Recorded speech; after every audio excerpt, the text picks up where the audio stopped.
Hello friends, कक्षा 10वीं के इस वीडियो में आप सभी का स्वागत है। आज हम प्रश्नावली 8.1 शुरू करने जा रहे हैं।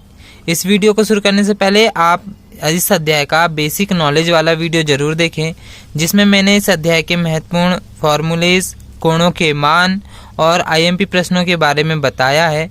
तो जिसका लिंक मैंने डिस्क्रिप्शन में दिया है, आप पहले उसे जाकर देख लें, जिससे आप लोगों को इस अध्याय में पढ़ना क्या है और किस तरह के फॉर्मूले हमें यूज़ करना है, ये सारी चीज़ों के बारे में आपको पता लगेगा। और अगर आप चैनल में नए हैं तो चैनल को सब्सक्राइब कर लीजिए, साथ ही बेल आइकन को दबा दीजिए, जिससे हर नए वीडियो की नोटिफिकेशन आप तक पहुँच जाएगी। तो चलिए बिना किसी देरी के इस वीडियो को शुरू करते हैं।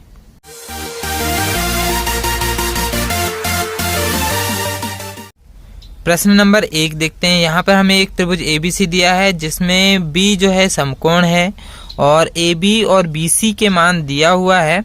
और इसमें देख सकते हैं दो सवाल इसमें दिया हुआ है। तो इसमें साइन A कॉस A दिया हुआ है और साइन C कॉस C दिया हुआ है। तो अभी A और C इसमें क्या अंतर है, इसको हम पहले रफ में समझ लेते हैं। देख सकते हैं इस तरह से मैंने यहाँ पर एक समकोण त्रिभुज बनाया, जिसमें B को मैंने 90 अंश पे रखा है। अब A और C को हम कहीं पर भी रख सकते हैं।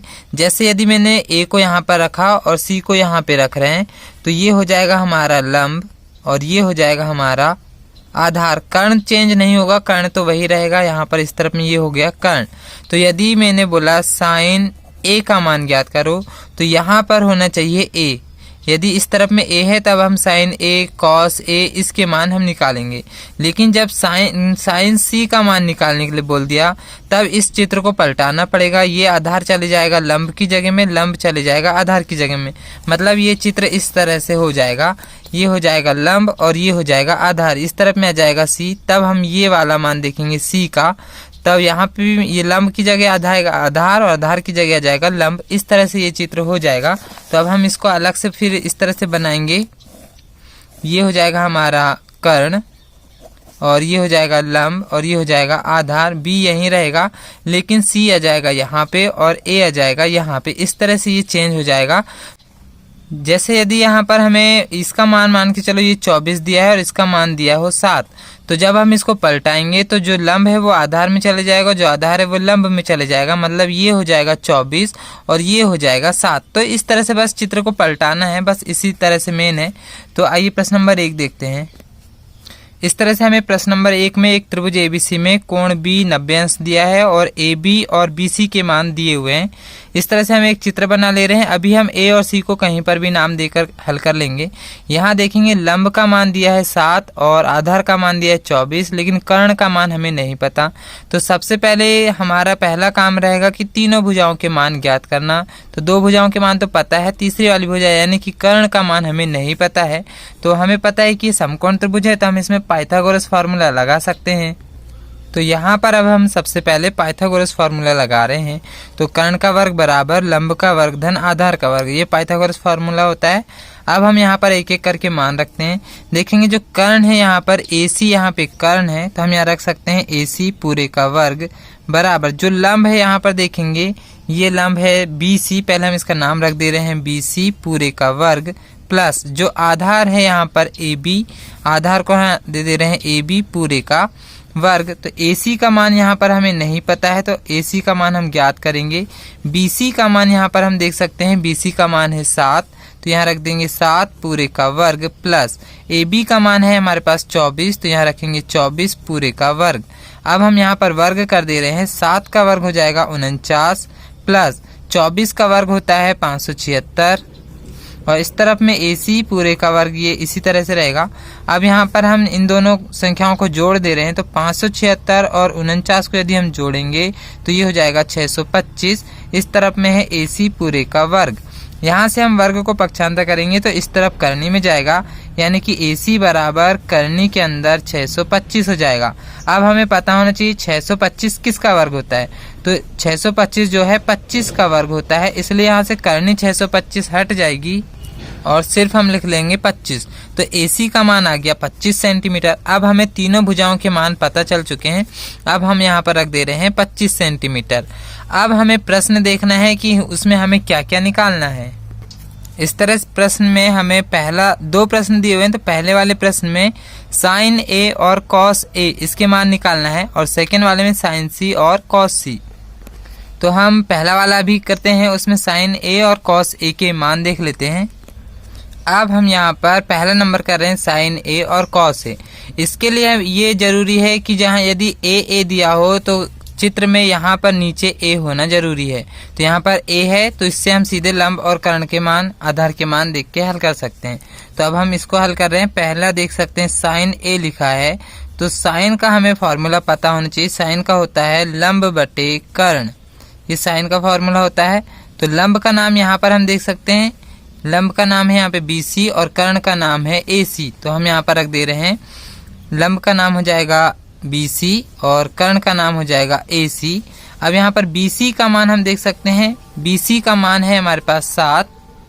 तो हम BC का मान यहाँ पर रख दे रहे हैं, BC का मान रख दे रहे हैं 7 और AC का मान अभी हमने निकाले हैं 25। तो ये हो जाएगा 25 यानी कि 7/25। और सेकेंड वाला दिया है कॉस A, तो यहाँ पर भी A आया है इसलिए यही चित्र लगेगा उसमें भी। कॉस का फॉर्मूला होता है आधार के बटे कर्ण। तो अब यहाँ पर देखेंगे आधार यहाँ पर क्या है, तो आधार हो जाएगा AB और कर्ण हो जाएगा AC यानी कि AB के बटे AC। तो AB का मान है यहाँ पर देख सकते हैं 24 और AC का मान 25। तो हम यहाँ रख देंगे 24 के बटे 25। तो ये वाला पहले वाले सवाल का ये हमारा आंसर आ चुका है। अब इसी का अब हम सेकेंड वाला देखते हैं। सेकेंड वाले में बोला है साइन C और कॉस C। अब C वाला यहाँ पर आ गया है, इसलिए अब चित्र को हमें घुमाना पड़ेगा, पलटाना पड़ेगा। तो अब इस चित्र को अब हम यहाँ से घुमा देंगे, पलटा देंगे, ये लंब हो जाएगा और ये वाला हो जाएगा आधार। तो इस तरह से हम ये चित्र को घुमा दे रहे हैं। जो आधार वहाँ पे 24 था, अब ये हो जाएगा लंब में, और जो लंब 7 था ये आ जाएगा आधार में। BC का मान मतलब मान वही रहेंगे, बस चित्र को घुमाना है, C को हमको नीचे लाना है। AC का मान हो जाएगा 25। अब इसमें हमें देखना है पहले साइन C का मान। तो साइन C का वही फॉर्मूला होगा लंब बटे कर्ण। तो हम यहाँ लिख लेते हैं लंब बटे कर्ण। अब यहाँ पर हम लंब का नाम दे सकते हैं AB और कर्ण का नाम हो जाएगा AC, AB के बटे AC। तो AB का मान देख सकते हैं यहाँ पर है 24 और AC का मान है यहाँ पे 25। तो मान उत्तर आ जाएगा 24 के बटे 25। सेम ऐसे कॉस C का मान देखना है। तो कॉस का फॉर्मूला होता है आधार के बटे कर्ण। तो आधार यहाँ पर है BC और कर्ण हो जाएगा AC। तो BC का मान है हमारे पास 7 और AC का मान है हमारे पास 25। तो इसका आंसर हो जाएगा 7/25। तो इस तरह से इसमें सारे क्वेश्चन हल करने हैं। हमें सबसे पहले एक शुरू वाला इस तरह से चित्र बनाना है और जो भी मान निकालना हो, यदि A निकालना हो तो A यहाँ नीचे रखना है, और यदि यहाँ पर इस तरह से C निकालना हो तो C इस तरफ में नीचे रखना है। बस चित्र वही रहेगा, उसी को पलटाते जाना है। नेक्स्ट क्वेश्चन देखते हैं। प्रश्न नंबर 2 जो है यहाँ पर चित्र 8.13 देखना है। ये चित्र बना हुआ है। यहाँ पर देखेंगे ये लंब का मान दिया हुआ है, कर्ण का मान दिया हुआ है, आधार का मान नहीं पता है। सबसे पहले हम आधार का मान निकालेंगे, उसके बाद यहाँ पर tan P और cot R ये 2 के मान निकालना है और फिर उसको घटाना भी है। तो tan P और cot R का मान बाद में निकाल लेंगे। हम पहले यहाँ से आधार का मान निकाल लेते हैं। तो आइए देखते हैं।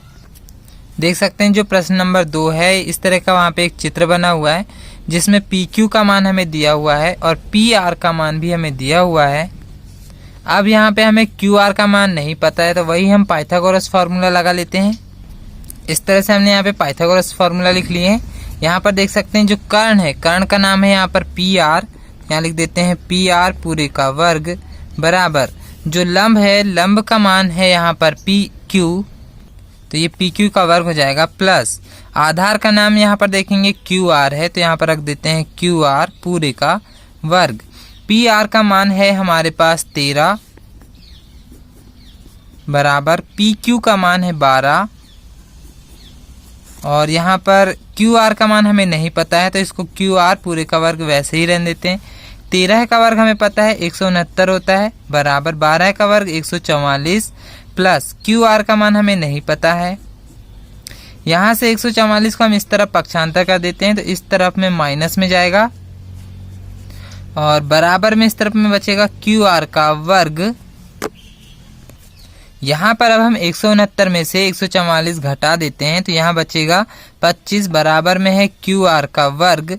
यहाँ से अब हम वर्ग को पक्षांतर करेंगे तो इस तरफ में वर्ग यानी करनी लग जाएगा, तो इस तरफ आके 25 में वर्गमूल लग जाएगा करनी, इस तरफ में बचेगा QR। अब देखेंगे 25 किसका वर्ग होता है, तो ये होता है 5 का।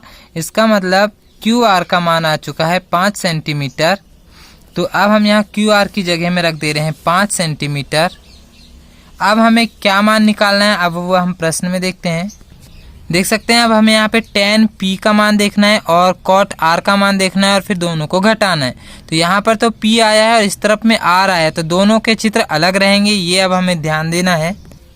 तो सबसे पहले अब अपन यहाँ पर tan P का मान देख लेते हैं। तो tan P का फॉर्मूला होता है लंब बटे आधार। tan का फॉर्मूला होता है लंब बटे आधार। तो अब हमें देखना है कि क्या P नीचे तरफ है या नहीं। तो यहाँ पर देखेंगे ये है P, तो ये तो P नीचे तरफ नहीं है, तो इसका एक अलग से हम यहाँ पर चित्र बना लेते हैं इसी के सामने यहाँ पर। तो इस तरह से हम यहाँ पे ये चित्र को घुमा लिए हैं। PQ का मान यहाँ पर देख लेते हैं 12 है, तो यहाँ पर भी हम PQ का मान 12 ही रखेंगे। और यहाँ पर देख लेते हैं QR का मान है 5, तो यहाँ पर भी हम QR का मान 5 रखेंगे। और PR का मान अभी आया है हमारा, PR का मान पहले से दिया था 13, तो PR का मान हम यहाँ पहले से रख दे रहे हैं 13। तो चित्र नाम वही रहेंगे, मान भी वही रहेंगे, बस चित्र को हमें घुमाना है। तो अब हम देख रहे हैं यहाँ पर tan P का मान। तो tan का फॉर्मूला होता है लंब बटे आधार। तो लंब यहाँ पर हो जाएगा RQ या QR बटे आधार हो जाएगा यहाँ पे PQ। तो QR का मान हो जाएगा यहाँ से 5 और PQ का मान हो जाएगा 12। तो tan P का मान आ रहा है 5 बटे 12। अब हम देख लेते हैं cot R का मान। cot R देखेंगे यहाँ पे तो नीचे R नहीं है, तो अब हम चित्र ये वाले में जा रहे हैं, यहाँ पर है नीचे पे R। तो cot R का फॉर्मूला होता है इसी का उल्टा होता है, यानी कि आधार के बटे लंब। ये होता है cot का फॉर्मूला आधार बटे लंब। तो इस चित्र में हम आधार देख लेते हैं, आधार यहाँ पे QR और लंब हो जाएगा PQ। तो यहाँ पर रख दे रहे हैं आधार में QR और लंब हो जाएगा PQ। तो आधार का मान हम देख ले रहे हैं, QR का मान 5 है और PQ का मान है 12। तो हम इसको यहाँ पर रख दे रहे हैं, आधार का मान हो जाएगा 5 और PQ का मान हो जाएगा 12। तो देख सकते हैं दोनों के मान सेम आ रहे हैं। अब हमारा सवाल हम यहाँ पर लिख ले रहे हैं। सवाल है यहाँ पर tan P minus cot R। tan P और cot R को माइनस करके आंसर निकालना है। tan P का मान आया है हमारा 5 के बटे 12 माइनस cot R का मान आया है 5 बटे 12। दोनों को यदि हम घटाएंगे 5 बटे 12 में से 5 बटे 12 यदि हम घटाएंगे तो आंसर आएगा 0। तो ये क्वेश्चन हमारे यहाँ पर हो चुका है। नेक्स्ट क्वेश्चन देखते हैं। अब जो प्रश्न नंबर 3 है, यहाँ पर देख सकते हैं साइन A का मान दिया हुआ है पहले से 3 बटे 4। कॉस A का मान और tan A का मान हमें ज्ञात करना है। अब इसमें यहाँ पे इस टाइप से अलग अलग यहाँ पर नहीं दिया हुआ है, इसमें भी A आ गया, इसमें भी आ गया। तो अब हमें चित्र पलटाने की जरूरत नहीं है इस सवाल में। बस देखेंगे साइन A का मान दिया हुआ है 3 बटे 4, तो इसका चित्र नहीं दिया है, तो हम एक चित्र बना लेते हैं। तो इस तरह से हम यहाँ पर एक चित्र बना लिए हैं। A यहाँ पे आया है इसलिए हम A को यहाँ पर दे रहे हैं और B और C हम कहीं पर भी दे देते हैं। तो ये B दे दी हमने यहाँ पे और यहाँ पर C नाम दे रहे हैं। तो हमें पता है साइन का फॉर्मूला होता है लंब बटे कर्ण। तो हम यहाँ लिख ले रहे हैं लंब बटे कर्ण। इसका मतलब साइन में लंब का मान दिया हुआ है 3 और कर्ण का मान दिया हुआ है 4। तो यहाँ पर हम रख ले रहे हैं लंब में 3 और कर्ण में रख दे रहे हैं 4। तो यहाँ पर देखेंगे हमें आधार का मान तो नहीं पता है, तो अब पहले हमें पहला काम रहेगा आधार का मान ज्ञात करने का। तो अब हम यहाँ पर पाइथागोरस फार्मूला लगा रहे हैं। तो पाइथागोरस फार्मूला यहाँ पर देख सकते हैं इस तरह से रहेगा। कर्ण का नाम यहाँ पर देख लेते हैं हम AC है, तो यहाँ पे कर्ण की जगह AC पूरे का वर्ग। लंब का नाम यहाँ पर BC है और आधार का नाम यहाँ पर AB है पूरे का वर्ग। AC का मान यहाँ पर देख सकते हैं 4 पूरे का वर्ग। BC का मान है यहाँ पर 3 और AB का मान यहाँ पर नहीं है, तो हम इसको AB पूरे का वर्ग इसी तरह से रख दे रहे हैं। 4 का वर्ग यहाँ पर हो जाएगा 16, 3 का वर्ग हो जाएगा 9 प्लस AB का वर्ग इसी तरह से रहेगा। 9 को अब हम इस तरफ पक्षांतर कर दे रहे हैं तो इस तरफ 16 की तरफ माइनस में जाएगा और इस तरफ में सिर्फ बचेगा AB का वर्ग। यहाँ से हम 16 में से 9 को यदि हम घटा देंगे तो यहाँ पर बचेगा 7 और इस तरफ में हो जाएगा AB का वर्ग। वर्ग यहाँ से इस तरफ पक्षांतर करेंगे तो इस तरफ आ जाएगा करनी में, यानी कि ये AB का मान आ चुका है करनी 7। तो अब हम इसको यहाँ पर AB की जगह रख दे रहे हैं करनी 7। अब हम प्रश्न में देख सकते हैं हमें निकालना है वहाँ पे cos A का मान और tan A का मान। तो सबसे पहले हम निकाल लेते हैं cos A का मान। और तो cos का फार्मूला होता है आधार के बटे कर्ण। ये cos का मान होता है तो आधार यहाँ पर देख सकते हैं A यहाँ पे नीचे है तो आधार यहाँ पर हो जाएगा AB और कर्ण हो जाएगा यहाँ पर AC। तो यहाँ पर रख लेते हैं AB के बटे AC। तो AB का मान यहाँ पर हो जाएगा करनी 7, ये अभी हमने निकाले हैं, और AC का मान यहाँ पर है 4 तो यहाँ पर रख दे रहे हैं हम AC का मान 4। तो cos A का मान आ चुका है करनी 7 के बटे 4। अब हम निकाल लेते हैं अगला tan A का मान। tan का फॉर्मूला होता है लंब के बटे आधार। अब यहाँ पर हम देखते हैं लंब का क्या नाम है। लंब है यहाँ पर BC और आधार है AB। तो यहाँ पर रख देते हैं BC के बटे AB। BC का मान यहाँ पर देख लेते हैं। BC का मान है यहाँ पर 3 और आधार का मान है करनी 7। तो यहाँ पर हो जाएगा आंसर 3 के बटे करनी 7। तो ये हमारा tan का मान आ गया 3 बटे करनी 7। तो ये दोनों के आंसर हो चुके हैं। नेक्स्ट क्वेश्चन देखते हैं। अब यहाँ पर जो क्वेश्चन नंबर 4 है, यहाँ पर देख सकते हैं 15 cot A का मान दिया है 8। अब यहाँ पे sin A और sec A का निकालना है। एक चीज़ देख सकते हैं यहाँ पर भी A है, यहाँ पर भी A है, यहाँ पर भी A है, मतलब अब हमें यहाँ पर चित्र पलटाने की जरूरत नहीं है। तो यहाँ देख सकते हैं इस तरह से यहाँ पर हमने एक चित्र बना लिए हैं। यहाँ पर A आया था इसलिए हम यहाँ पर A दे दे रहे हैं। B और C हम यहाँ पर कहीं पर भी नाम रख सकते हैं।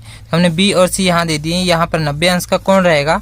यहाँ पर हम देख सकते हैं यहाँ से हम 15 को पक्षांतर करेंगे तो 15 जाएगा 8 के बटे में भाग में। तो ये हो जाएगा cot A बराबर 8 के बटे 15। अब हमें cot का फॉर्मूला पता होना चाहिए।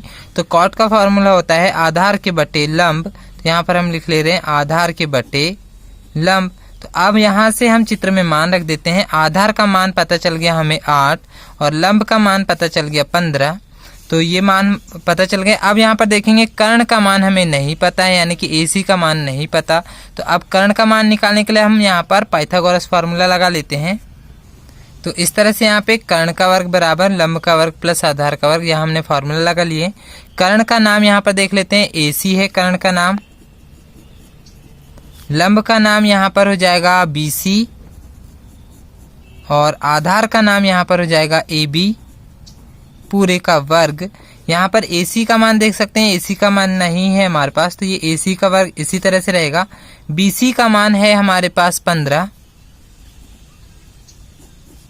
और AB का मान है यहाँ पे 8 पूरे का वर्ग।